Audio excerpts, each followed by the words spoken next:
ನಮಸ್ಕಾರ ಸ್ನೇಹಿತರೆ, ನಮ್ಮ ವ್ಯೂವರ್ಸ್ ಒಂದು ಕಮೆಂಟ್ ಮಾಡಿದ್ದಾರೆ. ಅಂತ ಮಾಡಿದ್ದಾರೆ ಅಂತ ಹೇಳಿದ್ರೆ, ಸರ್ಕಾರಿ ಗೋಮಾಳದಲ್ಲಿ ನಿವೇಶನಗಳು ವಿಂಗಡಿಸಿ 20 ವರ್ಷ ಪರಭಾರೆ ಮಾಡಬಾರದೆಂದು ಎಂದು ಷರತ್ತು ವಿಧಿಸಿ ಆಶ್ರಯ ಯೋಜನೆಯಲ್ಲಿ ಉಚಿತವಾಗಿ ಪರಿಶಿಷ್ಟ ಜಾತಿ ಫಲಾನುಭವಿಗಳಿಗೆ ಮಂಜೂರು ಆಗಿರುವ ನಿವೇಶನ PTCL ವ್ಯಾಪ್ತಿಗೆ ಒಳಪಡುತ್ತಿದೆ ಮತ್ತು ಈ ನಿವೇಶನ ಕೊಂಡುಕೊಳ್ಳಲು ಸರ್ಕಾರದ ಅನುಮತಿ ಪಡೆಯಬೇಕೆ? ಮಾಹಿತಿ ನೀಡಿ. ಸ್ನೇಹಿತರೆ, ಏನು ಸರ್ಕಾರಿ ಗೋಮಾಳದಿಂದ ನಿವೇಶನಗಳನ್ನು ಮಾಡಿ ಏನು ಬಡಾವಣೆ ಮಾಡಿ ಒಂದು ಲೇಔಟನ್ನು ಮಾಡಿ ಗೌರ್ಮೆಂಟಿಂದ ಒಂದು ಉಚಿತವಾಗಿ ಒಂದು ಸೈಟನ್ನು ಹಂಚಿರ್ತಾರೆ ಸ್ನೇಹಿತರೆ. ಆ ಸೈಟನ್ನು ಹಂಚಿದಂಥ ಸಂದರ್ಭದಲ್ಲಿ 20 ವರ್ಷನೋ 15 ವರ್ಷನೋ ಮಾರಾಟ ಮಾಡಬಾರ್ದು ಅಂತ ಇರುತ್ತೆ ಸ್ನೇಹಿತರೆ.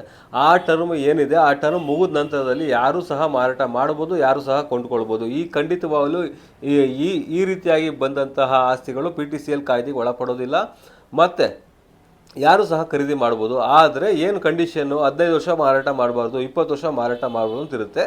ಆ ನಂತರದಲ್ಲಿ ಕಂಡೀಷನ್ ಮುಗಿದ ನಂತರದಲ್ಲಿ ನೀವು ಆ ಪ್ರಾಪರ್ಟಿನ ಪರ್ಚೇಸ್ ಮಾಡೋದ್ರಿಂದ ಯಾವುದೇ ರೀತಿ ತೊಂದರೆ ಆಗೋದಿಲ್ಲ ಮತ್ತು PTCL ಕಾಯ್ದೆಗೂ ಸಹ ಇದು ಒಳಪಡುವುದಿಲ್ಲ ಅಂತ ಹೇಳ್ಬೋದು ಸ್ನೇಹಿತರೆ.